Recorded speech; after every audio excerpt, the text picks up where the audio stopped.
उत्तर भारत के एक छोटे से गांव में रमेश नाम का एक साधारण किसान रहता था। उसका परिवार बहुत सीधी सादी जिंदगी जीता था, परंतु पिछले कुछ सालों से बारिश कम हो रही थी और फसलें लगातार नष्ट हो रही थीं। घर में पैसे की तंगी, बच्चों की शिक्षा का संकट और कर्ज का बोझ सब मिलकर रमेश को तोड़ रहे थे। वह कई बार भगवान से मदद मांग चुका था, पर मन में निराशा घिरती जा रही थी। एक दिन गांव के बुजुर्ग ने उसे कहा, रमेश, तू खाटू श्याम के दरबार जा। श्याम बाबा सबकी सुनते हैं, बस श्रद्धा और भरोसा चाहिए। रमेश पहले तो झिझका, पर फिर उसने निश्चय कर लिया।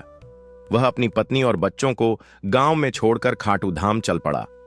रास्ते में मन ही मन प्रार्थना करता रहा, हे श्याम बाबा, अगर आप सच्चे हैं तो मेरी मदद करो, मैं थक चुका हूं। खाटू धाम पहुंचते ही रमेश का मन भाव विभोर हो गया। मंदिर में घंटों खड़ा रहा। उसने न कोई भव्य चढ़ावा चढ़ाया, न किसी से मदद मांगी। बस हाथ जोड़कर रोते हुए बोला, बाबा, मैं आपकी शरण में आया हूं, मुझे बचा लो। उस रात रमेश मंदिर के पास ही सो गया। आधी रात के समय उसे सपना आया। एक दिव्य प्रकाश फैल गया और श्याम बाबा मुस्कुराते हुए बोले, रमेश, हार मत मान। कल गांव लौटकर खेत में जो सूखी जमीन पड़ी है वहां बीज डाल देना, मैं तेरे साथ हूं। रमेश जाग गया। सुबह होते ही वह गांव लौट आया। घर वालों ने हंसकर कहा, इतनी परेशानी में भी तू सपनों में भगवान देखता है।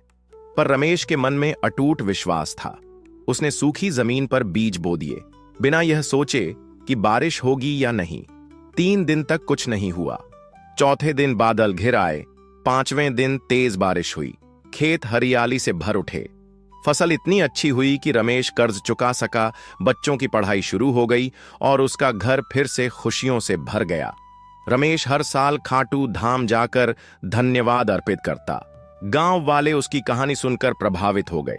लोग कहते, यह चमत्कार नहीं तो और क्या है, श्याम बाबा आज भी अपने भक्तों की सुनते हैं।